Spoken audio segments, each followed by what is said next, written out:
Video বানাবো না, দেখাই। বরের মুখে হাসি নেই, বরের মুখে হাসি নেই, গোমরা মুখ গোমরা। এদিকে বরের ভাই দাঁত নিয়েছে, আনন্দ ওনারই লেগেছে। Hello friends, welcome back to my channel. তো আজকের ব্লগটা হচ্ছে খুবই ইন্টারেস্টিং, কারণ আজকের ব্লগের টপিক হলো আমার ভাইয়ের বিয়ে। আর ভিডিও শুরুতেই আমি বলে দিই, আজকের ব্লগে তোমরা দেখতে পারবে রাজবংশী নিয়মে বিয়ের রিচুয়ালসগুলো। এই ব্লগটা হবে অনেক অনেক মজার, কারণ তোমরা এই ব্লগে দেখতে পাবে কি করে নতুন বরকে শালীরা মিলে জব্দ করেছে এবং নতুন বরের কাছ থেকে কি করে টাকা আদায় করেছে। এছাড়াও তোমরা আমার এই ভিডিওতে সমস্ত র ক্লিপগুলো দেখতে পারবে। আশা করি তোমাদের ভালো লাগবে। ভাই বর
তো এই ছিল বরের বরণ করা পর্যন্ত।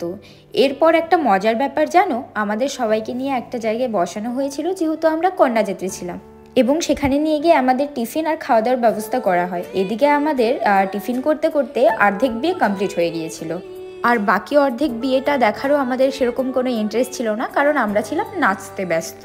সেটা বড় ব্যাপার নয়, আলটিমেটলি বিয়েটা কমপ্লিট হয়ে গিয়েছিল আর আমরা বর বউকে নিয়ে চলে এসেছিলাম বাড়িতে। আর এখানে ফাটানো হচ্ছিল নানা রকমের বাজি ফাটিয়ে আনন্দ করে আমরা বর বউকে বরণ করে বর বউকে রেখে এসেছিলাম তাদের রুমে, আর আমরাও চলে এসেছি আমাদের রুমে ঘুমানোর জন্য। আজকের ব্লগটা এইটুকুই, দেখা হচ্ছে নেক্সট ব্লগে। আশা করি তোমাদের আমার এই ভিডিওটা খুব ভালো লেগেছে। নেক্সট ব্লগের টপিক হচ্ছে বাসি বিয়ে। আশা করি ওই ভিডিওটা দেখতেও তোমাদের অনেক অনেক ভালো লাগবে। তো ততক্ষণের জন্য টাটা সবাইকে।